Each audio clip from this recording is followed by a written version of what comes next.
బరుచుకోవటం. నాకు ఇలా అనిపిస్తున్నది, నాకు ఇలా అనిపిస్తున్నది అనుకుంటున్నామే. ముందల మనలో నుంచి వచ్చే ఆ జ్ఞానమే, సత్తే చిత్తుగా మారింది అని మావయ్య చెప్తున్నారు కదా.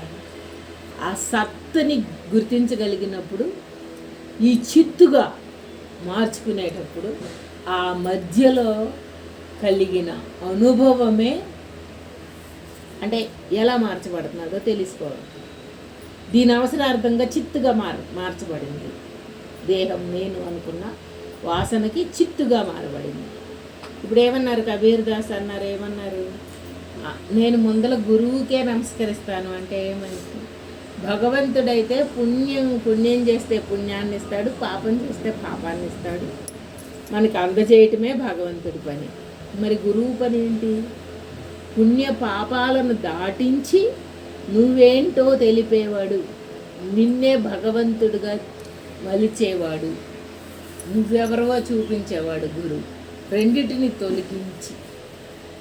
తొలగించేటప్పుడు ఎక్కడుంటే తొలుగుతాం, ఎలా ఉంటే తొలుగుతాం? మనం ప్రతి క్షణం నేను నేను నేను అనుకునే వాసనగా పుణ్యం చేస్తే నేను అంటున్నది, పాపం చేస్తే నేను అంటున్నది అది ప్రతి క్షణం.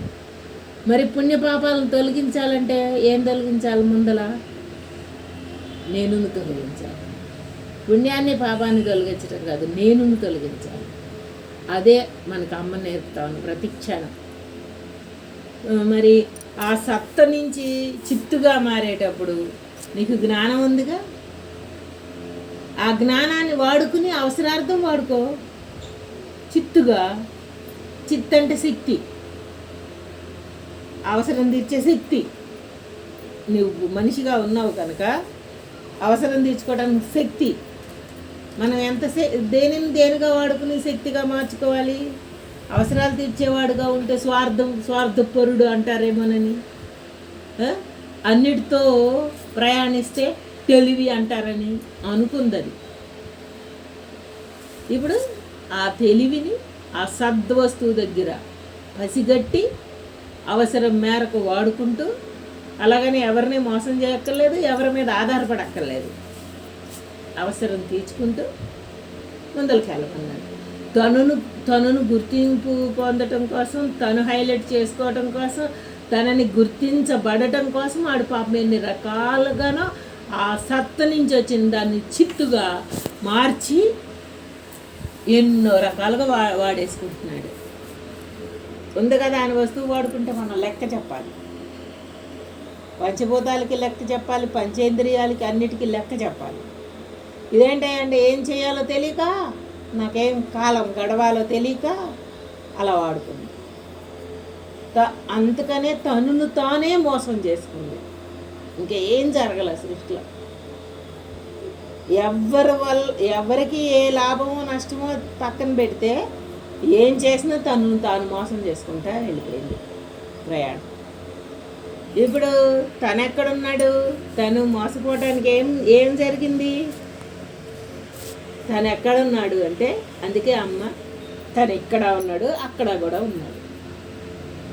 ఆడేమన్నా మోసం చేసే తాను అనుకున్న ఈ బుద్ధికి నేను కూడా అక్కడే ఉన్నాను అన్నట్టు మోసంతో పనే ఉంటుంది కదా.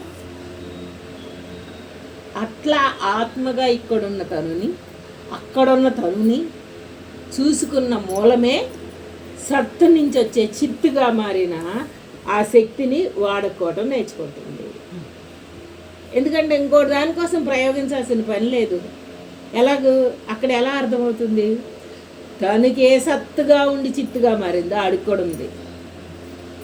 ఆడు వాడుకుంటాడు. ఆడు స్వేచ్ఛ స్వతంత్రుడు, వాడు సర్వాంతర్యామి. నీకెంత పవర్ ఉందో సృష్టిలో అందరికీ అంతే పవర్ ఉంది. అవసరార్థం తీర్చుకోమంటే, ప్రతిదానిని అవసరార్థం వాడుకోమంటే ఏమైంది అక్కడ? ఆడవసరం నేను తిరుగుతాను, నా అవసరం ఆడు తిరుగుతాడు అంట లొంగుతా లోనవుతా కనెక్ట్ని పెంచుకుంటా వెళ్ళి. ఆడవసరం అంటే ఇటు తిరుగుతాడంటే, ఈడు అవసరం ఆడు తిరుగుతాడంటే. ఎవరు అవసరం వాళ్ళు తీర్చుకోవచ్చుగా. బలం లేదు అంటుంది, బలహీనుడిని అంటుంది. పెంచుకుంటూ వెళ్ళావు కనుక అన్నాడు మళ్ళీ అక్కడ మూలం చెప్పి కూడా. ప్రతిదీ నీ అంతటికి నువ్వు పెంచుకుంటూ వెళ్ళావు, రుణమే. పెంచుకోవటం అంటే రుణం. రుణం ఎక్కడ కనపడుతుంది? శరీరానికి ఎదురయ్యే ప్రతి అణువులోనూ రుణం కనపడుతుంది. ఎంతమంది బిడ్డలు పుట్టారు? రుణం.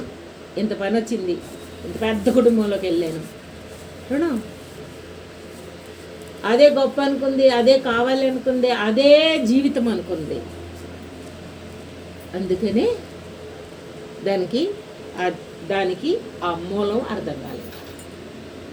అవన్నీ తగ్గిపోతే ఒంటరిగా ఉంటే ఏదో అర్థమవుతుందని ఏం కాదు. మళ్ళీ జీవితం ఎప్పుడు కూడా ఒంటరిగా ఉంటే ఏంటో అర్థమైపోతుంది, నలుగురిలో జనంలో భజనగా ఉంటే అర్థమవుతుందని ఏం కాదు అసలు. ఇక్కడ అందుకే ఏ పరంగానూ ఇట్లాంటిది మోసం అని చెప్పడానికి ఏం లేదు. జరిగితే మొత్తంలోనూ మోసం ఉంది, తెలుసుకుంటే మొత్తంలోనూ ఆత్మ ఉంది. అంటే రాంగుగా వస్తే అంతట్లోనూ రాంగే ఉంది, రైట్గా వస్తే అంతట్లోనూ రైటే ఉంది, కలిసి ఉంది. కానీ తీసుకునే ఆ సత్త నుంచి వచ్చిన చిత్తు ఏ రూపాంతరం చెంది ఏటి కోసం ప్రయాణించిందో మనం ఇప్పుడు దాకా గుర్తించడం. మన ఇంద్రియాలు దేనితో కాలక్షేపం చేసినా గుర్తించడం. ఒక విషయాన్ని కాలక్షేపణగా, ఒక విషయాన్ని గుర్తింపుగా, దాంట్లో విభజనగా, దాంట్లో ఆంతర్యాన్ని లాక్కోవటమే ఇంద్రియాలు సేకరణ. వీళ్ళ కుటుంబం అమ్మ మంచి ఐకమత్యతమ్మ, వీళ్ళ కుటుంబం అమ్మ ఇదమ్మ అంటే ఇక అసలు ఒక వస్తువు నుంచి వచ్చిన ఆ చిత్ అనే శక్తిని ఎట్లా వాడాల్సి అట్లా వాడేస్తుంది. చూసిన ఇంద్రియాలు, చూసిన సేకరణ, చూసిన విన్నది మొత్తం సేకరించి అక్కడ పెట్టేసింది. అది ఇప్పుడు నిన్ను ఆ ఉన్న సద్వస్తువుగా ఉన్న దానిని ఆవరించటం అంటే మాయ అంటే అది. ఇందాక చెప్పారు చూసేవా, ఆ ఉన్న జ్ఞానానికి ఈ అజ్ఞానం ఆవరించబడింది కనుక అనుభవించలేకపోతున్నది అని చెప్పారే. అదొక్కటే గురువు ఒక్కటే తీస్తాడని చెప్పారే. ఆవరణ అంటే అది, ఆవరణ దోషం అంటారు. అట్లా ఆవరణ దోషం, విక్షేపణ ఇలాంటి అన్ని శాస్త్ర పదాలుగా తయారైపోయి ఉన్న దానిని గుర్తించగలగటమే అని చెప్పారు మనకి. ఇప్పుడు అమ్మ మనకి ఎలాంటి తయారు చేసి ఉన్నామో, ఆ తయారైన దాంతో మన బుద్ధి ఎలాంటి కాలక్షేపం చేస్తున్నదో, చేసిన దానికి ఎంత శక్తిని వాడుతున్నదో, మనం తయారు చేసిన దానికోసం మన బుద్ధి ఎంత శక్తిని వాడుతున్నదో, విషయ పరిజ్ఞానంగా ఉన్నదాన్ని తను తెలివి అనుకుందో దాని నుంచి విడివాడటమే సత్ అంటే. చిత్తుగా మారిన దాన్ని ఏం లేదు, వల వేసుకుంటూ వెళ్ళాడు, ఆ వలని మళ్ళీ లాక్కుంటూ వస్తాడు. ఎందుకు? దాంట్లో ఏదో ఒకటి పడుతుంది. మనం కూడా ఇప్పుడు వరకు ఈ దేహం నిజం అనుకుని, దేహ పరంగా జరిగేయని నిజం అనుకుని ఆ ఇంద్రియాలకు అట్లా అలవాటు చేశాం కాబట్టి సేకరించి తెచ్చినాయి. ఒక్క 50 ఇప్పుడు మనకున్న 50 ఏళ్ళ జ్ఞానంలో కాదు, దాచి దాచి దాచి ఉన్న జన్మల వాసన నుంచి, ఆ వాసన వల్లే ఇది ఇలాంటి వాటికి కనెక్ట్ అవుతున్నది. ఇప్పుడు ఒక చుట్టాల గురించి చెప్తున్నారు అనుకో, అంతకు ముందల అన్ని వాసనలతో ఉన్న వాళ్ళనే చెప్పగానే గుర్తుపెట్టేసుకుంటున్నారు. అది వాళ్ళ పిల్ల ఇది, వాళ్ళ మనవడు ఇది, వాళ్ళ చేతలు ఇది అంటే. మరి జ్ఞానం గురించి ఎన్నిసార్లు చెప్పుకుంటున్నావు? అది గుర్తుపెట్టుకోదే. బుర్రకు గుర్తుపెట్టుకుంటే మొత్తం కావాలిగా. సేకరణ, ఈ సేకరణ ఎక్కువైపోయి తానుతో అక్కడ రమించింది,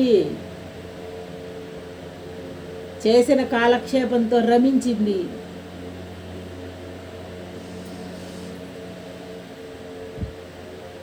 ప్రతిదీ ఎటుగా రమిస్తే అటుగా తయారైంది వాసన. నేను ఆత్మని అని రమిస్తే ఆత్మ అయింది.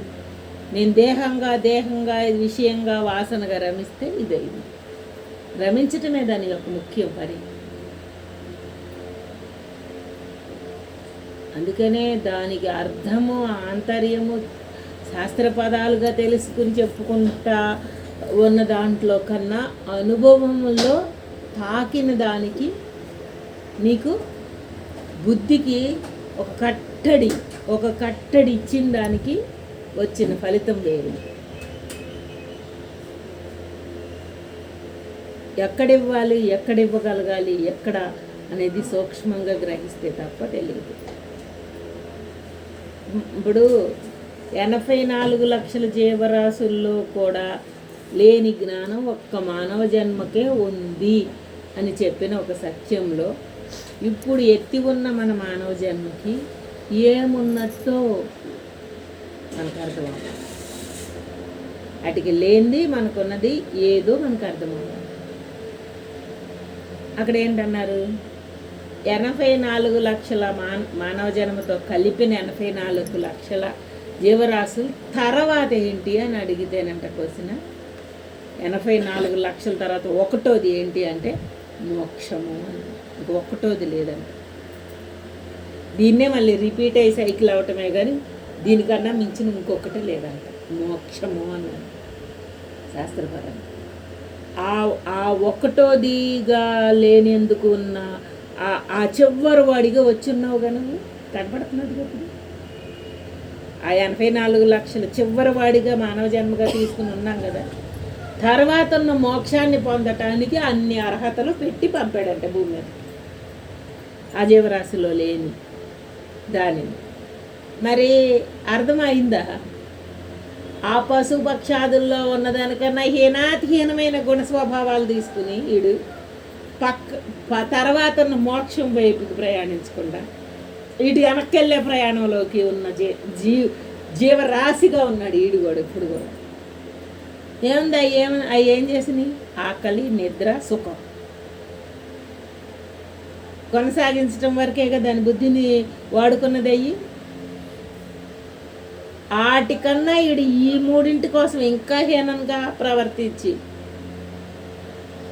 మరి మానవ జన్మని అలా వాడుకుంటున్నాడు.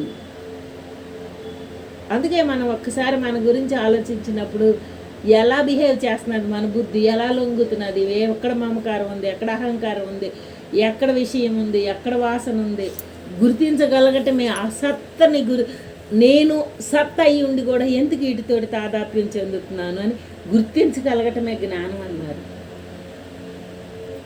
అక్కడ పేర్లు పెట్టుకుంటే జ్ఞానం నుంచి మొదలైన ఈ కన్వయన్ని ఉన్నది నీ లోపల ఉన్నది జ్ఞానమే. మానవ జన్మకే విలువుగా ఇచ్చిన జ్ఞాన నిధివి నువ్వు. ఏమన్నారు? దాని పక్కన ఉన్నది మోక్షం అనే చేరటానికి నీకోసమే ఇచ్చిన నిధి. అది మానవ జన్మకే ఇచ్చిన నిధి. మరి సంస్కార ఫలాలు ఎంత హీనాతిహీనంగా తయారు చేసుకుని ఉన్నాయి మన దగ్గర. అయ్యేపడి జంతు జీవరాశుల్లో వచ్చినాయి కాదు. మానవుడిగా పుట్టే తెచ్చుకున్న వాసనలు అంటున్నారు. అంటే గతం మనని మానవ జన్మ ఇచ్చినా కూడా వృధా చేసుకున్నట్టు కనపడుతున్నది కదా. ఇచ్చినట్టు ఎందుకు కనపడుతున్నది? జంతు జీవరాశుల్లో రాని నాలెడ్జిని వాసనల రూపంలో జంతు జీవరాశుల్లో కూడా వాసనలే వచ్చినాయి. ఎందుకంటే నీకన్నా నేను బతకాలి, నేను బాగా బతకాలి, నా ఆహారం నువ్వు తీసుకుపోతావేమో, నీకన్నా నా ఆహారం నేను తినాలి అన్న అక్కడే ఉంది. బయటకు చెప్పే తత్వం లేదు. కానీ మరి రెండు పోటాడి కొట్టుకుంటే చూసావా మీదబడి ఆహారం గురించి కానీ సుఖం గురించి కానీ అన్ని జీవరాశుల్లోనూ ఉంటుంది. అది ఇక్కడ కూడా ఆ వాసన తయారయ్యే ఉంది. అదే కొనసాగుతా మోక్ష నిధి అయిన సత్యాన్ని కనుక్కోవడానికి ఇచ్చిన మానవ జన్మకని తెలవల. 84 లక్షల జీవరాశుల్లో ఉన్న ఆశ, అవసరం, సుఖం వాటికే అలవాటు పడిపోయింది. ఈ జన్మ వచ్చినా కూడా దాంతోనే కొనసాగుతున్నది. అందుకని ఇది కాదని ఛేదించుకునే శక్తి దీని దగ్గర ఉంది. కాబట్టి ఈ ప్రయాణానికి నాంది అవ్వాలి. సరే, అందుకే ఏమైనా జరిగి ఉండని, ఇప్పుడు వరకు జరిగి ఉండని మన దగ్గర. అదేమి వెనక్కి తీసుకురాలేం కదా. జంతు జీవరాశులుగా పుట్టామా, మనిషిగా పుట్టామా, వాసనలు ఇలా ఉన్నాయా, ఎంత ప్రేరేపించామా, ఎంత ఉందా అనేది అసలు మనకి ఈ క్షణం అయిపోయిన క్షణం మన దగ్గరికి రాదు మళ్ళీ తిరిగి. ఏదైనా జరిగిపోయింది. ఇంక నుంచి నువ్వు వాడుకునే విధానికి ఎంత తయారైతే ఇక్కడ దా తీసుకొచ్చాడో ఇప్పుడు అర్థమవుతున్నారు మనకి. ఎలా వాసనలుగా తయారు చేసి మన స్టోర్ చేసిన మన బుద్ధి మన దగ్గరే ఉంది. దీని అంతటినీ అక్కడికక్కడ ఖండించుకుంటా నీ తర్వాత ఉన్న మోక్ష పదాన్ని 84 లక్షల తర్వాత ఒకటోది ఏంటి అంటే మోక్షమే అన్న సత్యాన్ని, ఆ మోక్ష పదాన్ని నువ్వు ఈ జన్మలో ఈ ఓపికగా ఈ శక్తిగా ఇక్కడ ఉండగానే పొందవలసింది అని చెప్పారు. అందుకేనమ్మా అంతటిని ఎంత చక్కగా నిక్షిప్తం చేసి చూపించారు. ఆ నిక్షిప్తం చేసిన ఆ సత్యంలో నువ్వు ఎక్కడున్నావో చూసుకోమంటున్నారు. మన ఆలోచన తీరు ఎక్కడుంది, మన చేతల తీరు ఎక్కడుంది, మన కాలక్షేపణ ఎలా ఉంది, మనలో ఉన్న పవర్ ఏది చూసుకోమంటున్నారు. ఆ చూసుకునే కొంది కదా మనకి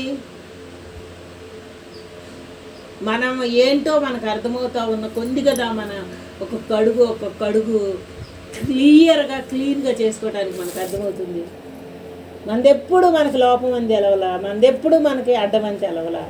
అందుకని దాని ప్రయాణం అది వెళ్ళిపోతానే ఉంది. బుర్ర నువ్వేమన్నా పని చేయి, బుర్ర దాని పాటికి అది ప్రయాణిస్తూనే ఉంది.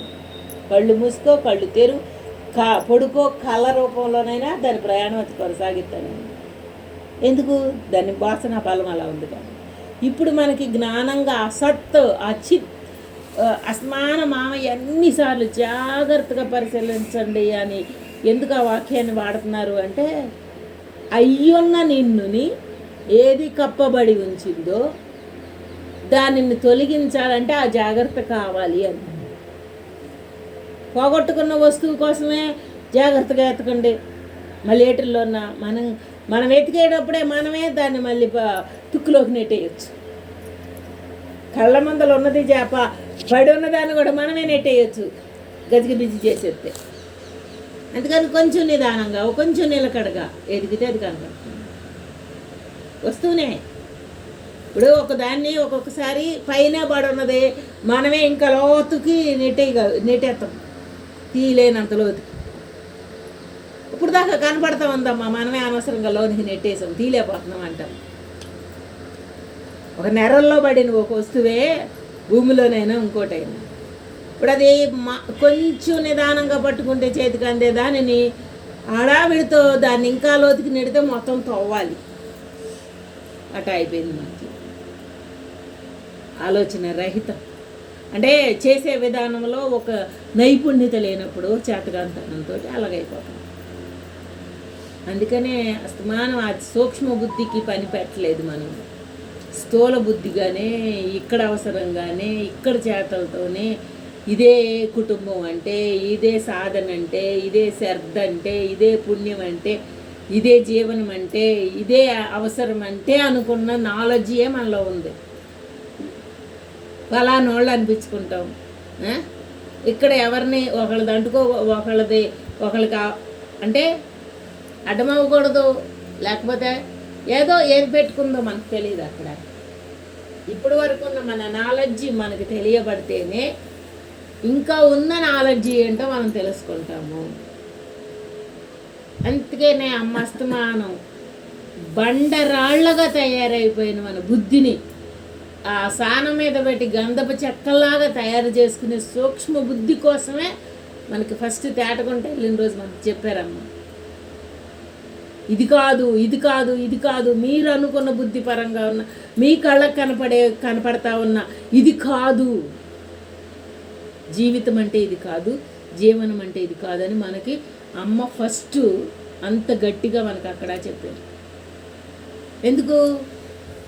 అనుకుని లోనైపోయి లొంగిపోయి బాగా దాంట్లో ఉండిపోయామని. దాని నుంచి మెల్లమెల్లంగా తీస్తేనే కానీ వీళ్ళకి ఒక్కసారి చెప్పిన అర్థం కాదని ఈ 15 ఏళ్ల నుంచి మనకి ఏం చెప్పారు అమ్మ, ఎలా చెప్పారు మనకు అమ్మ? దేంటిలో ఇరుక్కుపోయి ఉన్నామో దాని నుంచి సన్నంగా లాక్కుని నువ్వైన సత్యాన్ని చూపించగలగటానికి ఉన్న నీలోనే నిధిగా దాగి ఉన్న సత్యాన్ని బయటికి తీయాలి అనుకుని ఎలా చెప్పుకుంటూ వచ్చారు? అనుభవ రూపంలో ఉన్న అండగా ఉన్న పవర్ని అందించారమ్మ.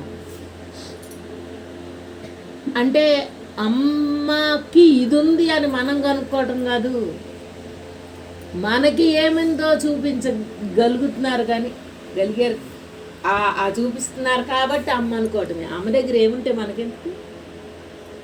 మనకి ఏముందో చూపిస్తున్నారు. నువ్వేంటి నువ్వేంటి నువ్వేంటి నువ్వెవరివి?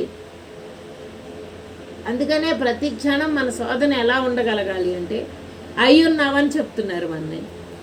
ఆ అయ్యున్నది అయ్యున్నట్టు నాకెందుకు అర్థం అవ్వట్లేదు? నేను దేంతో ఆవరించి ఉన్నాను? ఆవరించి ఉన్నది ఎంతవరకు ఉపయోగపడుతున్నది? ఆ ఆవరించిన దాన్ని అంత క్లియర్గా మనం తొలగించుకోవాలి. క్లియర్గా తొలగించుకుంటున్నాను అనేది అహమవుతున్నది, తొలగించాను అన్నది అహమవుతున్నది, తొలగించాలేమో అన్నది మళ్ళీ పని అవుతున్నది. మూడవుతున్నాయి. నాది ఇంకా తొలగించాలేమో అనుకున్నది పని అవుతున్నది. ఇప్పుడు పని లేని వాడిగా ఉన్న వాడిని నువ్వుగా స్వీకరించి దానిని ఎక్కడ మళ్ళీ కొనసాగకుండా చూపించకుండా అట్టే పెట్టుకుని దాంట్లో ఉన్న పవర్ను వాడుకోమన్నారు. ఇప్పుడు ఏది చేసినా చేతలు నాది అంటున్నది. ఇది దేహపరంగా చూసుకుని. ఇప్పుడు ఒక పుస్తకం రాస్తే నేను రాశాను అంటున్నది, నేను చెబితే నేను చెప్పాను అంటున్నది, నేను అనుకుంటున్నాను అనుభవిస్తున్నానంటే నాది అంటున్నది. ఇది వచ్చి ఇప్పుడు అమ్మ ప్రతి క్షణం నా అనుభవం అంటున్నారు. ఏ నా అనే దానిని బుద్ధి గ్రహింపులో ఉందో ఆ నాని దీనిగా వాడబడేటట్టు చూపారేమో కానీ దీన్ని ఆ గుర్తులో లేదు అని మనకు అర్థమైంది. అమ్మ దగ్గర అర్థమైన ఆ సూక్ష్మ మనలోనే ఉన్న సూక్ష్మ బుద్ధే కదా అమ్మ దగ్గర ఈ నేను అని మాట్లాడతారు. కానీ అమ్మ వాడింది ఆ నేనుని అని గుర్తించగలుగుతున్నాంగా ఇన్నేళ్ళకి, ఇంకా గుర్తిస్తున్నాంగా. ఆ వాడారు ఆ నేనుని అన్న ఆమె దగ్గర సూక్ష్మంగా గ్రహించింది. మన దగ్గర ఆ నేనుని ఎందుకు వాడలేకపోతున్నది? ఇది అక్కడ వాడారని గుర్తించగలిగింది కదా, మన లోపల ఉన్న తెలివే కదా గుర్తించింది. మరి మన దగ్గర ఆ నేనుని వాడతా దీనిని పక్కన పెట్టగలగటం, దీంతో సాంగత్యాన్ని కట్ చేయగలగటం, దీని వాసనలన్నిటిని క్లియర్ చేయగలగటం వీడికి వచ్చు. అక్కడ గుర్తించినోడు ఇక్కడ చేయగలడు. అక్కడ గుర్తించలేనంత వరకు ఇక్కడ చేసుకునే సత్తాడికి ఉండదు. అది చెప్పారు మనకు. అందుకే అమ్మ మీరు చేశారు అంటే మీరేనమ్మ అన్నారు తప్ప ఏ కోణంలో పేరు అమ్మ అన్నప్పుడల్లా మీరమ్మ అన్నారు కానీ నన్ను అని అనలా. ఎందుకు? అందరిలో అంతటి తెలివి ఉంది, అంతటి ప్రజ్ఞగా ఉంది అని. ఇప్పుడు సత్య వస్తువు అని మాట్లాడుకున్న, ప్రజ్ఞ అనుకున్న, శక్తి అనుకున్న, ఇంకా బ్రహ్మం అనుకున్న, బిందువు అనుకున్న, ఏదనుకున్నా ఒక్కదానికే కదా అన్ని రకాల పేర్లు పెట్టుకున్నాం. మనం అర్థమవటం కోసం, ఇంకా క్లియర్గా అర్థమవటం కోసం పదాలను మార్చుతున్నామేమో కానీ ఉన్నది ఆ ఒక్కటే అనేది తెలియబడుతున్నది కదా. ఆ ఒక్కదానికి ఇంత పవర్ ఉంటే, ఆ ఒక్కదానికే ఇంత పవర్ ఉన్నప్పుడు ఆ పవర్ నా దగ్గర ఏది అని మనం అనుక్షణం శోధించుకుంటే తప్ప మన దగ్గర నిలబట్ల. ఇప్పుడు ప్రతిదానికి ఒక్కొక్క దగ్గర మనకి వచ్చేటప్పుడు ఎదుటోడి దగ్గర వచ్చిందని చక్కగా గుర్తించగలుగుతున్నది, దానికి వీలుగా సమాధానం చెప్తున్నది, దానికి అవసరం తీర్చగలుగుతున్నది. ఆ తెలివే వీడి దగ్గర ఏది? లొంగిపోయే దగ్గర, లోనయ్యే దగ్గర, వెద చెందే దగ్గర, కాలాన్నంతా దానికి అప్పచెప్పే దగ్గర ఏది? కాలం అంతా అప్పచెప్పామనేది బాగా అర్థమవుతున్నది కదా మనకి. ఈ వయసుని, ఈ శక్తిని, మరి ఆ అప్పచెప్పినది దేనికి వాడినట్టు అంటే అక్కడికి అమ్మేమన్నారు, రుణాలు ఉన్నాయి కాబట్టి జరిగిపోయిందిలే అమ్మ, మళ్ళీ ఎత్తుకోకండి దాని గురించి. ఇక్కడి నుంచి అయినా ఆ రుణం మళ్ళీ పెరగకుండా, ఆ వాసన మళ్ళీ కంటిన్యూ అవ్వకుండా, నువ్వైన సత్యాన్ని నువ్వు కాపలా అన్నా కాసుకోమ్మా అంటున్నారు. ఏ పరంగా కాపలా కాసుకోవాలి? ఇంద్రియాల పరంగా తప్ప ఇంకో పరంగా కాదు కదా. వాంఛ ఆరోపంలో ఉన్న వాసనారూపంలో ఉన్న ఇంద్రియాన్ని ఎలా ఆ నేనుకి ఎలా వాడబడాలి? అదే అందుకే నిన్న మావే చెప్పలేదా, ఏ రూట్ అయినా ఎన్నుకోండి అమ్మా, భావన పరంగా అయినా ఎన్నుకోండి. అంటే ఆత్మని నేను అనుకోవటానికి భావనాపరమైన ఎన్నుకోండి, సాధనాపరమైన ఎన్నుకోండి. సాధన అంటే ఏంటి? అదే కదా, భక్తి, కర్మ, జ్ఞాన, యోగం, ఈ పరంగా అయినా ఎన్నుకోండి అమ్మ. భావన పరంగా అంటే ఇన్నిటిలోనూ ఆ భావనే ఉంది. కర్మలోనూ ఉంది, భక్తిలోనూ ఉంది, జ్ఞానంలోనూ ఉంది, అన్నిటిలో ఉన్నది అదే భావనే. భావన చాలా తేలికైనదా? నువ్వు తింటే నేను తిన్నాను అనుకోవటం భావన తేలికైందా? అనుకుంటే ఇంకీడికి పని ఎక్కడుంది? అది నాకే కావాలనుకున్న లొంగిపోయేవన్నవాడు నువ్వు తింటే నేను తిన్నాను అనుకోవటం, నువ్వు చేస్తే నేను చేశాను అనుకోవటం, నువ్వు చూస్తే నేను చూశాను అనుకోవటం భావన తేలికే. అనుకునే అంత సత్తాలో లేడు కదా ఈడు. ఆ సత్తుంది నీ అవసరాన్ని, నీ పరిధిని చూపిస్తున్నది. ఆ చూపించినప్పుడు అది నేనే, ఇది నేనేగా గుర్తిస్తున్నాం కదా. మరి అది నేనే అన్న దాంట్లో పవర్ ఏంటో చూపించారు కదా. ఆ పవర్ని అందుకోవడానికి ఈ అడ్డం వచ్చే వాటిని ప్రతి క్షణం తొలగించుకోవటం. అందుకే చెప్పేదంతా చెప్పి మీరే చేసుకోవాలి అని ఎవరికి చెబుతున్నారు? ఎవరైతే తయారు చేసి వస్తున్నాడో వాడికి చెప్తున్నాడు. తయారు చెయ్యని వాడిగా ఉన్న వాడిని గుర్తించడం కోసమే కదా ఇదంతా. తయారు చెయ్యని వాడుగా ఎవరున్నారు? నువ్వే. మళ్ళీ తయారు చేసిన వాడుగా ఎవరున్నావు? నువ్వే. ఎంత చిత్రమో చూడు అక్కడ. ఆ నువ్వే అన్న పదాన్ని ఆడు ఒప్పుకోలేకపోవటమే. అందుకే కదా నువ్వే ఆత్మవి పరమాత్మవి అని చెప్పినప్పుడు నేనెట్టాగా అయ్యాను అని ఎందుకు అడిగింది? అది సంశయంగా. నేను అంటే ఇదిగా చూస్తూ ఉంది కనుక, ఈ మార్పులు చెందుతూ ఉంది కనుక. మరి ఆ మార్పులు చెందే దీనిని చందని వాడిగా ఎలా చూపిద్దాం?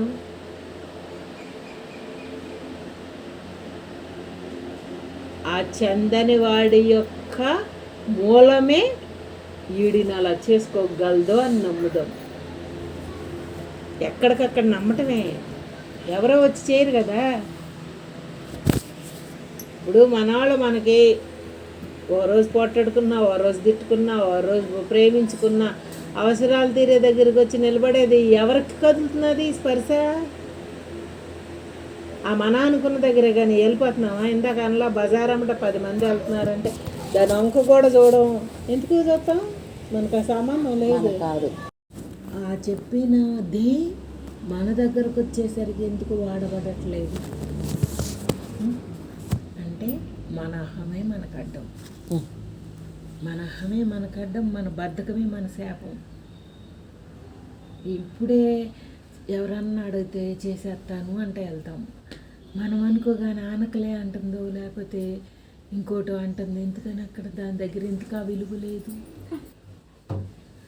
అలా ప్రతి క్షణం మన దగ్గరకు వచ్చేసరికి మనం చేస్తేనే అయిపోయే పని.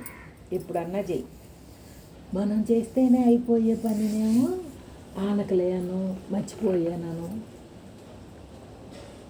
అందుకే అమ్మస్తమానం నేను ఎవరి దగ్గర బుర్ర వాడలేదు కనుక నా పని నేను అలర్ట్గా చేసుకుంటాను. ఎవరైతే అలర్ట్గా చేసుకుంటారో వాళ్ళకి అక్కడికది ఖాళీ. ఎలాంటిదైనా సరే, చిన్నదైనా పెద్దదైనా. వెళ్తా కూడా ఇది పట్టుకెళ్ళు అన్నది కూడా మళ్ళీ వద్దాంలే అంటుంది. ఎందుకంటున్నది? పర్లేదులే. ఇప్పుడు వాళ్ళ వస్తువు వాళ్ళకి వెళ్ళిపోతేనో, ఎక్కడ పెట్టాల్సిన వస్తువు అక్కడ పెడితేనో పని అవుతుంది కదా. ఏం పర్వాలేదని ఎందుకంటున్నది? చూడు, తను పెత్తనం సాగించి మన్ను వృధా చేస్తున్నది. అయిపోయే పనిని, తేలికలో అయిపోయే పనిని బరువుగా ఇంకా ముందలకి మన కాలం గడుపుతున్నది.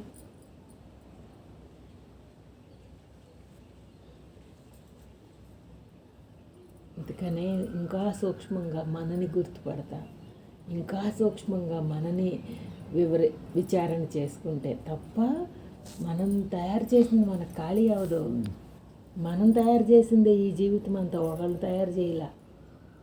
ఎంత స్పష్టంగా కనపడుతున్నాదో మనం తయారు చేసింది అని. అంటే ఇంత చిన్న చిన్న సూక్ష్మాతి సూక్ష్మమైన నాకు పనులు అనుకోలేదు. అది పెద్దగా కనపడతా చేసిందే పనులు అనుకుంది. అది తలంపే నీ నుంచి నిన్ను లాక్కెళ్ళిపోతున్నది. ఆ తలంపు వృధా అయిపోతున్నది. నిన్నింత కట్టిపడేసింది. దానికి అంత బలం ఉందని ఎప్పుడైనా చూసుకున్నావా? తాళ్ళు కాదు కట్టేసేయి, తలంపే. తాళ్ళు కట్టేస్తే ఉంది, ఉన్నంతసేపు ఉంటావు అక్కడే. తలంపు కట్టేస్తే చూడు, ఉన్నతమైన ఆత్మను పట్టుకోలేకపోతున్నది. తాడు కట్టేస్తే నీ దగ్గర నువ్వు ఉంటావు, అది బాగానే ఉంది.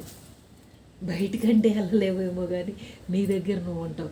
తలంపు కట్టేస్తే నీ దగ్గరికి నిన్ను వెళ్ళనీయట్లేదు. అది భారం, బరువు అంటే ఇవన్నీ కాదు, ఎవరో కట్టడి చేయటం కాదు, నన్ను బందీ చేశారు అని, నన్ను మోసం చేశారు అని.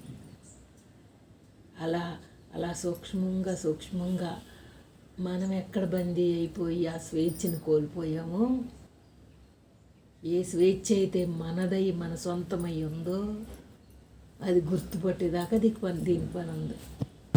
మరి పొద్దున సులోచన చేసి, అమ్మ బ్రహ్మశతకాలు సెల్లలో ఉన్నాయి చదవటానికి, ఎందుకంతా మనకు భరోసా ఇస్తున్నారు సులోచన. సరే వచ్చినా ఉందాం, ఏమొచ్చినా ఏమి రాపోయినా. ఇప్పుడు కన్వయ్ వస్తే దీనికి అందరికీ పనికి వస్తాయేమోలే. ఏమన్నా వస్తే మనకు మట్టికి దీనికి పనికి రాకపోయినా అందరికీ పనికి రాకపోయినా మనమే అయ్యుండి దానికి పనికి వచ్చే పని అంతా చేసుకుందాం. సులోచన ఊరికే గంతులు వేసినంత మాత్రాన అప్పుడు కదా అవసరం అయ్యి ఉంటుంది, దాన్ని కాదనట్లేదు. ఇప్పటి నుంచైనా దేనిని మరిస్తే దానిని ఇంకా బాగా గుర్తుపడతాము. చూసుకుందామమ్మా. 2 చేసే తెలివి గలవాళ్ళం కాదు మనం. 2 వచ్చినట్టు సరిపోవట్లేదు. వచ్చింది అనుకుంటే అది దీనిని వాడుకో అంటున్నది. ఇంకొకటి వచ్చిందమ్మా, దాన్ని నీ వాడుకో అంటున్నది. దేనికి వాడుతుంది? దీనికే వాడుతుంది. ఇది ఉన్నంతకాలం వాడబడుతుంది. అది ఈ వాడబడింది వాడేది 2 నిమిషంలో పోయిందా, నిమిషంలో మరణించేవాడైపోతున్నాడు. అందుకని మారని వాడిని పట్టుకోవాలి అంటే ఆ అనుభవం. ఏ అనుభవం? నీకు ఏ తలంపుతో ముడిపడని అనుభవం, ఏ అక్షరంతో సంబంధం లేని అనుభవం, ఏ వాసనతో సంబంధం లేని అనుభవం. ఇదున్నందుకు దీని వాసన ఒకటి ఏదో ఒకటి. ఇది ఉన్నంతవరకు సులోచనకి చెప్పే బడిలోకి వచ్చిన వాడిని మనం వాడుకుంటే పని అవుతుంది. నేను బ్రహ్మాన్ని అన్నవాడికి కావాలి అనే పదం ఉండదు. కావాలి అన్నోడికి ఏదైతే కావాలి అంటున్నాడో, బ్రహ్మమే కావాలి అంటున్నాడో, అడిగి కనబట్టిన అన్నిటినీ పక్కన పెడితేనే బ్రహ్మం ఉంటుంది. ఇది కావాలి అన్నవాడికి తెలుసు ఆ మాట, పక్కన పెడితేనే ఉంటుంది. కానీ ఈ మనసు నాకు అది ఇది రెండు కావాలని కూర్చుంటున్నది. ఎందుకో తెలుసా?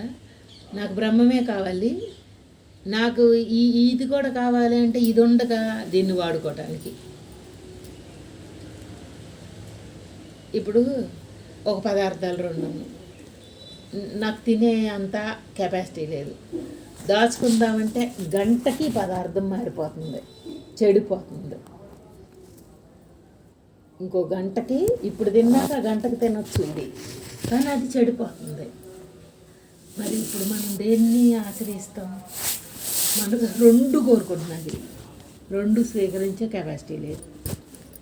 చూడు, ఒకటి స్వీకరించి ఒకటి అవతలోడికి చేయొచ్చు. చెడిపోయిన చెడగొట్టుకునైనా పడేస్తానంటున్నది, కానీ అది నాకే కావాలంటున్నది. అంత బలం కలది మనసు అంటే చెప్పలేము, మనం దాన్ని అస్సలు గమనించలేము. వృధా అయిపోయినా పర్వాలేదు కానీ నాకే కావాలనే లక్షణం ఉన్నది. తెలియపోతే ఒక రకం, తెలుస్తూ ఉన్నా కూడా దాంట్లోనే ఉంటున్నది. అందుకే మనం దాన్ని ఎంత విదిల్చుతా దాని యొక్క సత్యాన్ని పసిగడితే అది కొంచెం పక్కకి వెళ్ళటానికి, దారి ఇవ్వటానికి మనకు పనికొస్తుంది. ఇప్పుడు మనం అసలు టీవీ చూడటమో సెల్ల చూడటమో ఎందుకు చూస్తున్నాము అని ఒకసారి అడిగితే ఏంటో తెలియదు, నాకు తెలియదు, చూడాలనిపించింది.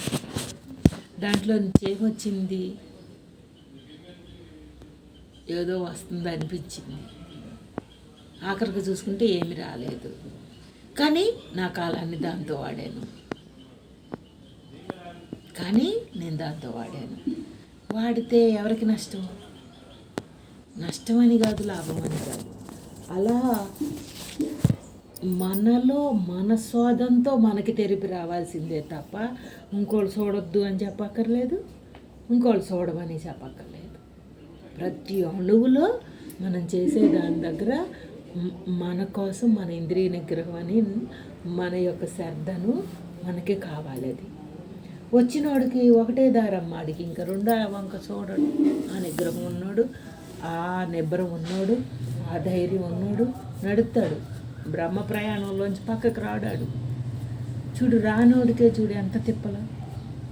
ఇప్పుడు మనసు అనేది రాందా వచ్చిందా ఎవరిని అడుగుదాం? మన మనసుని పక్కన వాళ్ళు పక్కన పెట్టు. మన మనసు రాందా వచ్చిందా? అది వచ్చినట్టు చూడాలి అన్నా కాలమే చూపించాలి, రానట్టు చూడాలన్నా కాలమే చూపించాలి. టీవీ మోగుతున్నది అక్క, వెళ్తా నన్ను ఎవరైనా నుంచమన్నారా?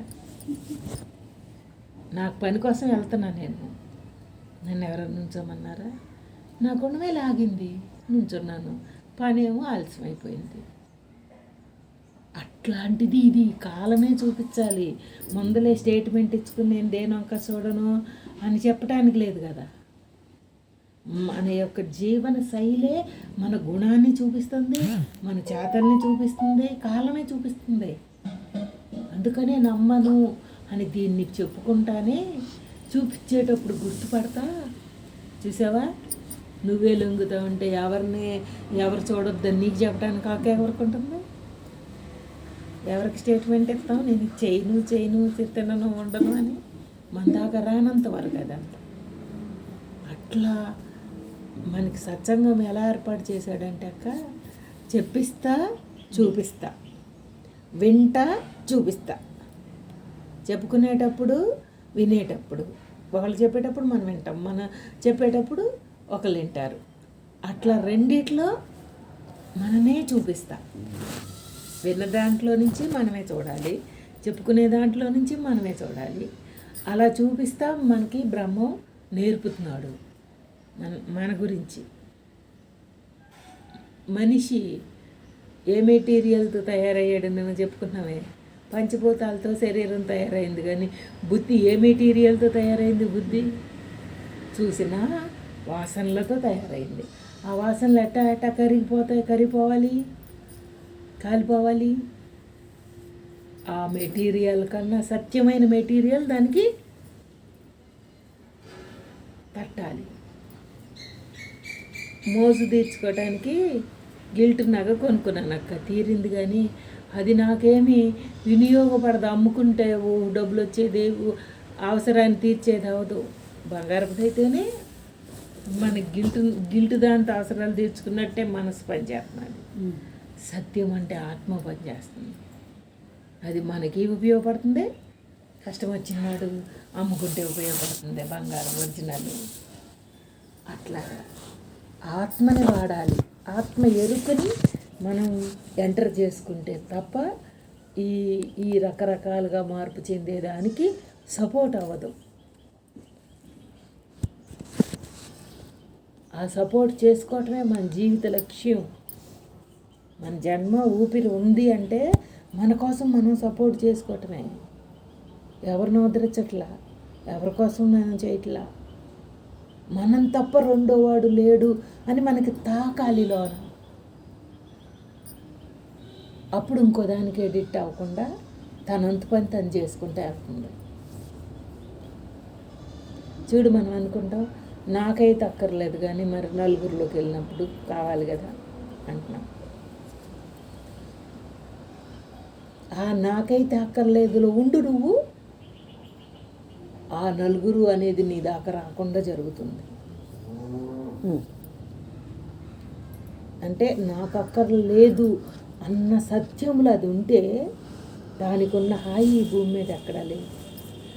ఈ నలుగురు కోసం అన్నది క్రీగా ఉంది కదా, అది వాసన వల్ల వచ్చింది. నాకు అక్కర్లేదన్న స్థిరుడు ఏం చేస్తాడు తెలుసా, ఆ నలుగురు కోసం అనే పనే మన దగ్గర రానివ్వడం. ప్యూర్ అయిపోతూ ఉంటుంది కదా. అక్కర్లేని వాడి స్వేచ్ఛ స్వతంత్రం ఉంటుంది కదా, అక్కర్లేని వాడికి స్వచ్ఛత ఉంటుంది చూసావా. అది ఈ నటనా జీవితం, కల్పనా జీవితాన్ని మన దగ్గర రానివ్వదు ఆ స్వచ్ఛం. మరి ఆ స్వచ్ఛాన్ని మరిచినందుకు కల్పనా జీవితంలోకి మనం ఎంటర్ అయిపోయామమ్మా. జీవితం అంతా మోసపోతా ఎంటర్ అయిపోయాం. లేకపోతే అమ్మన్నట్టు దొంగతనాలు హత్యలు చేసి కర్మరాల ఎలా కర్మ వచ్చింది, దీనికి అతుక్కుంది, కల్పనా కర్మ వచ్చింది. సత్యాన్ని అనుభవించనివ్వకుండా కల్పనలోకి నీకోసం మెప్పు గిప్పు అనుకుంటా తీసుకెళ్ళిన వాసన వచ్చింది మనకి. ఆ వాసనలో బందీ అయ్యాం. ఇప్పుడు మెటీరియల్ మారింది, అందుకే క్వాలిటీ లేకుండా పోయింది అనుకుంటామే వస్తువులు అనుకుంటాం కదా. వెనక భలే క్వాలిటీగా ఎన్నాళ్ళు వాడినా అది పాడయ్యేది కాదు, ఇప్పుడు మెటీరియల్ మారింది పాడైపోతున్నాయి తొందరగా అన్నట్టు ఇప్పుడు మనం గ్రైండర్లు నీటిని అనుకుంటూ ఉంటాం కదా. మనం మానవుడు ఆలోచన తీరు మెటీరియల్ మారిపోయింది, కల్పనకిను ఐడెంటిటీకి. అందుకని అది టెంపరీగా ఆనందాన్ని ఇస్తుందేమో కానీ పూర్ణమైన శాశ్వతమైన ఆనందాన్ని అది పొందలేకపోతున్నది. గుర్తుపట్టకుండానే జీవితం వెళ్ళిపోతున్నది మన దగ్గర. అందుకే అమ్మ మనని ఇంకా ఇంకా ఇంకా గుర్తుపట్టేటట్టు మన తయారవ్వమంటున్నారు. లేకపోతే అసలు సత్సంగం అంటే ఏంటి? ఎవరి కోసం కాదు సత్సంగం అంటే. ఏదేదో ఇవాళ సులోచన అడుగుతా ఉంటే ఫోన్ చేసి, వద్దమ్మా అసలు ఇంకేం వద్దమ్మా అని దానికి చెప్పేటప్పుడు ఎంటర్ అయినా పర్ఫెక్ట్ ఉన్నాడే. అది అంటే ఇది సత్యం అని తెలుపుతా ఎంటర్ అయినోడు పరమాత్మ. అక్కడ అంతలా ఎంటర్ అయ్యావు, ప్రతి అణువులో అక్కడ కన్నా ఇక్కడ అవసరం ఉంది, ఇక్కడికి ఎంటరు. ఎదుటివాడికి చెప్పేది 1/2 నిమిషం, వీడు ఆశ్రయించింది జీవితం మొత్తం ఇక్కడ ఎంటర్ అయ్యాడు అనుకో. అలాగా కరెక్ట్ సమాధానానికి, కరెక్ట్ యొక్క విధానానికి వీడు ఎంటర్ అయ్యాడు అనుకో. వీడు పక్కదోవ పట్టడానికి ఉండదు కదమ్మా. ఎందుకు పక్కదోవకి వెళ్ళిపోయాడు వీడు? సత్యం తెలియకే కదా. ఇప్పుడు ఈ అందం ఏమన్నా ఇస్తున్నదా మనకి? ఈ చేతలు ఏమన్నా మనకి ఇస్తున్నాయా? కానీ దేనికి ఆశ్రయించింది? దేంతో లొంగిపోయింది? దేనికి లొంగిపోయింది? నాకు ఇది బాల అనే మాట ఎక్కడి నుంచి వచ్చింది? ఇదే బాగుంది అనే మాట ఎక్కడి నుంచి వచ్చింది? అన్నీ సృష్టిలో మరి నడపబడే జీవితమే కదా. ఇవన్నీ ఎక్కడి నుంచి వచ్చినాయి? మనలో నుంచి పుట్టినయే కదా. అయ్యి అసలు ఎందుకు నా దాకా నేను ఎందుకు దానిని ఆశ్రయించాను? అట్లా పరమాత్మ మనని ఆడు ఎంటర్ అవుతా ఉన్నప్పుడు అడ్డం వచ్చేది. అడ్డము ఎప్పుడు వస్తుందో తెలియదు, మన దగ్గర ఏముందో కూడా మనకు తెలియదు. వచ్చి వృధా చేసి పడేస్తున్నది. అప్పటికప్పుడు వచ్చి మనం కూడా కనిపెట్టే లోపే వృధా అయిపోయే కదా. ఆ కనిపెట్టడం కోసం ఇప్పుడు మన జీవితం అనుభవం మనకు కావాలి. మన దగ్గర నుంచి ఏది వస్తున్నాడో ఏటికి లొంగామో మన జీవిత అనుభవం మనకు కావాలి. ఎలాంటి అనుభవం తెలుసా? ఈ అనుభవాలు మన దృచ్చలా మన దగ్గర ఉన్న ఇప్పుడు దాకా మనకున్న తెలివి కానీ ఏం అనొద్దరుచలా. ఇంకా కొత్తగా ఏం తెలివి నేర్చుకుందాం? ఇంతకన్నా 60 ఏళ్ళు వాడిన రాని తెలివి ఇంకొస్తుందా? గట్లోకి వెళ్తా ఉంటే జీవనం వాడబడడం కోసం కొన్ని తెలుగులు తీసుకుని ఉంటాం అందరి దగ్గర నుంచి వాడుకోవడానికి. అవి జీవనాన్ని గడుపుతాయి కాదండి. కానీ మనగా చూపించే తెలివిది మనని. ఇప్పుడు మనం ఒరిజినల్ ఫోటో దేండి అంటారు, లేకపోతే ఒరిజినల్ కాగితం దమ్మంటారు తాకట్టు పెట్టుకోవడానికి. అయితే ఎంత దమ్మంటారు? ఈ జిరాక్స్ నమ్మకం లేక. ఒరిజినల్ అయితే స్టాండర్డ్ అని తెమ్మంటారుగా. మరి మన లోపల మనం ఉండాల్సింది ఒరిజినల్. డూప్లికేట్ తోటి అన్నాళ్ళు గడుపుదాం. అది మన ఒరిజినాలిటీ. మన ఒరిజినల్ మనం గుర్తుపట్టి దాని రుచిని మనం పొందాలి. అప్పుడు దాకా మనకి ఈ ప్రయాణం ఉంది. నాకు వచ్చి అంటుంది, విన్నానంటుంది, నాకు తెలిసి అంటుంది, నేను ఆ బడిలోనే ఉన్నాను అంటుంది మన మోసం చేసుకోవడానికి. ఇప్పుడు వచ్చుంటే పని చేసుకో, దానికి ఇంకా తప్పేం లేదు కదా. రాకే కదక్క రోజు అదే చెప్పుకుంటున్నావు, రోజు అదే ఎందుకు చెప్పుకుంటున్నావు? ఈ పుస్తకాల్లో ఉన్నాయి ఎక్కడన్నా? ఎవరన్నా ఇస్తారా? అందుకనే కదా నా వల్ల కాని స్టేజీలోకి వెళ్ళి శరణాగతి వేడి నా ఆత్మస్థానంలోకి వెళ్ళి లెక్క చేయని వాడిగా తయారు చేసిన మనలో నుంచి వచ్చే ఆటని. రెండు ఒకటే, విధానాలు రెండు ఒకటే. కానీ మనం ఎక్కడుంటున్నాం? ఎప్పుడు నువ్వు చూడాల్సిందే అనే దాంట్లోనే ఉంచుతున్నాడు. ఎందుకు? మనని మనం కంట్రోల్ చేసుకోలేకపోతున్నాం కనుక. అదే ఏకాగ్రత పెరిగే కొంది తానయ్యి ఈ లెక్క చేయకుండా విదల్చగలిగే స్టేజీలోకి అదే వస్తుంది. పనితనం పెరిగే కొంది, తనలో స్ట్రాంగ్ పెరిగే కొంది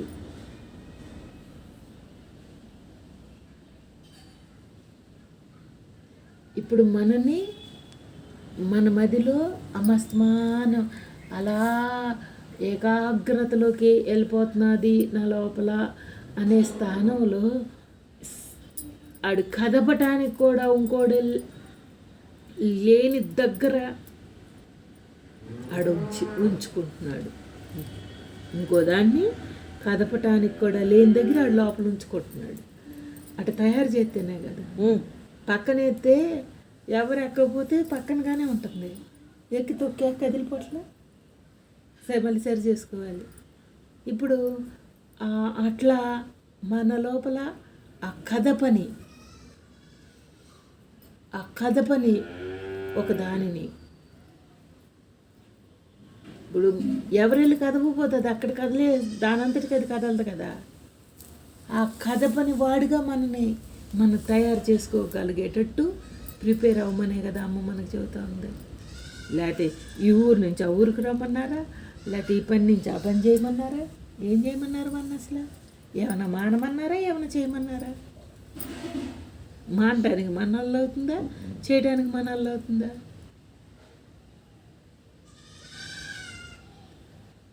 అందుకే సత్సంగం అమ్మ ఎవరికో వినిపించటానికి ఈ భాష మాట్లాడుకోవట్లా.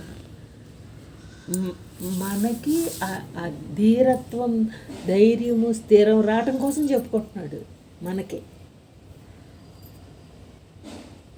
ఇప్పుడు ఈ వివరణ కూర్చున్నప్పుడు ఎందుకు వస్తున్నది అంటే నీకు నాకు అవసరం కనుక.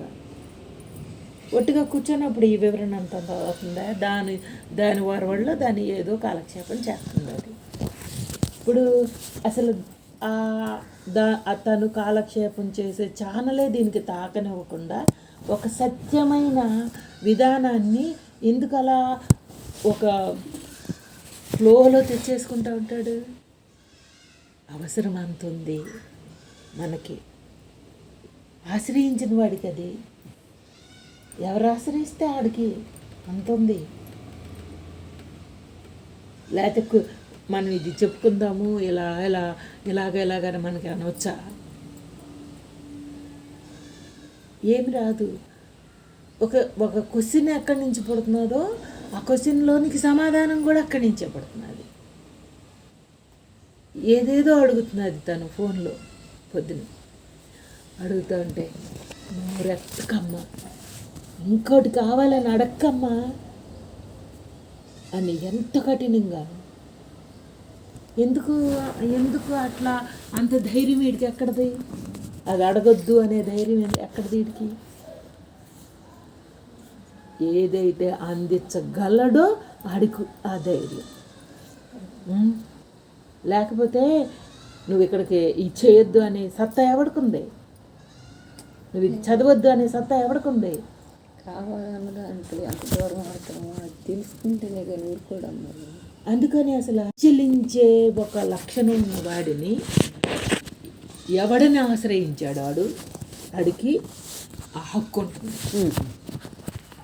ఇప్పుడు అక్కడ చెప్పగానే చెప్పేసాడు, అయిపోయింది. ఎలాంటి ఉపమానం వచ్చిందంటే, ఒక పెళ్ళి అవ్వకముందులా కన్నెత్తి కూడా ఎవరినన్నా చూస్తే తప్పు అని తల్లిదండ్రులు కాపలా కాసి చెప్పటమో, విషయం తెలుసుకుని మనం కాపలా కాసుకోవటమో ఎలాంటిది ఉందో, పెళ్ళైన తర్వాత భర్తతో నువ్వే అలా ఉండు అని భర్తతో పంపిస్తారు కదా మనని.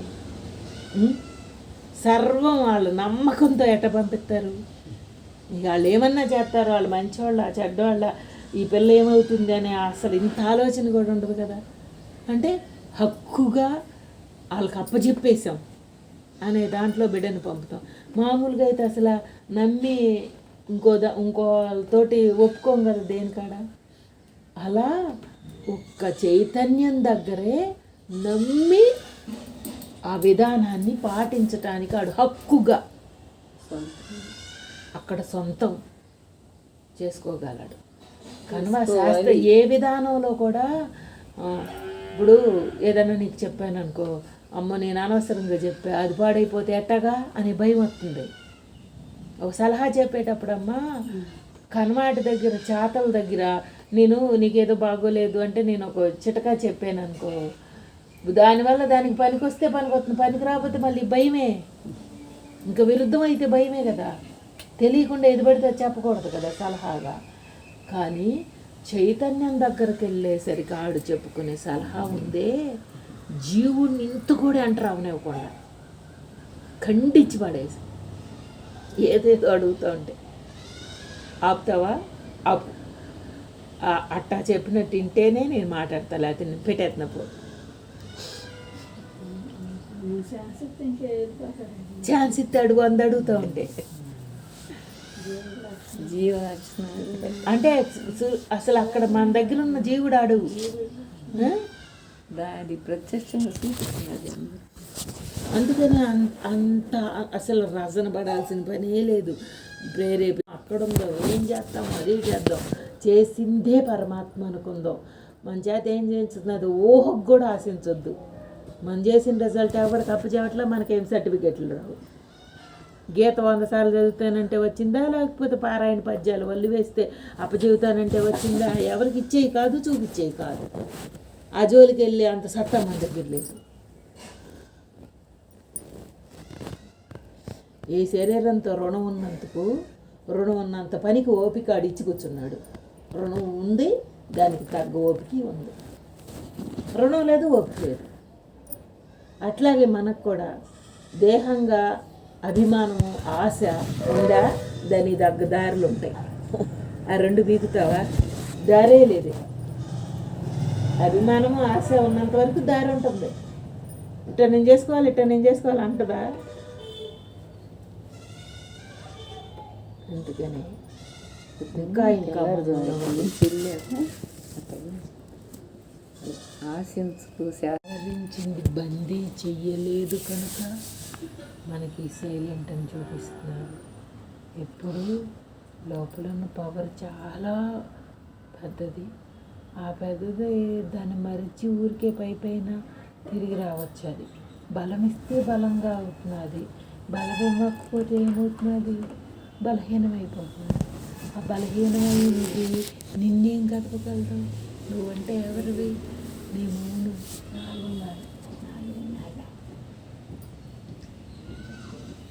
నువ్వంటే ఎవరివి? ఇట్లా ఇందాక లక్ష్మణ్ చేశారా? ఇప్పుడు ఏంటం కన్నా తను తను చూసుకోవటానికి, తనుని కరెక్ట్ చేసుకోవటానికి అర్థమవుతున్నారు. అవ్వాలి అవ్వాలిగా. అవును. అసలు అమ్మ కంకణం కట్టుకుంది అది. అవును. ఎట్లాగా తనలాగా స్వచ్ఛంగా అందరూ ఉండాలన్నది అమ్మ సంకల్పం పెడితే 2 రోజులు లేదమ్మా. తను మోసం చేసుకోవటానికి ఎంతోసేపు పట్టదమ్మా. అసలు అనుకున్న ఆ పవర్ని మర్చిపోయింది కనుకే తాను మోసం చేసుకోగలుగుతున్నాను. ఈ ఆలోచన వచ్చిన ఇదిలించుకున్నట్టుగా ఇదిగా ఖండించబడుతున్నదంటే అది నాకు అవసరమైన లోన్ నుంచి వస్తున్నది కదా ఆలోచన వచ్చేసరికి. అంతకన్నా ఇంకేం కావాలమ్మా. ఎవరి మీద ఎవరు ఆధారపడేది కాదు అని, ఆశ్రయించేది కాదని జీవితం చూపిస్తున్నాడు. నీ మీద నువ్వు తప్ప. నేను చేస్తున్నాను అన్నది ఎంత మోసమో. నిన్ను నువ్వు నిశ్చయం చేసుకుంటే ఎంత తేలిక ఎంత హాయిగా ఉంటుందో. ఇప్పుడు ఒక ఇల్లు కట్టాడు అక్కడ, ఆ ఇల్లుని శుభ్రం చేయటానికి కూడా అంత రెడీ చేస్తేనేగా, లేకపోతే వదిలేస్తాం. అసలు నీ పని నీకు తీసుకుంటే పక్కన చూస్తాను కుదురుతుందంటరా? అస్సలు నీ దుడ్డు అనుకో లేకపోతే నీ ఇల్లు అనుకో.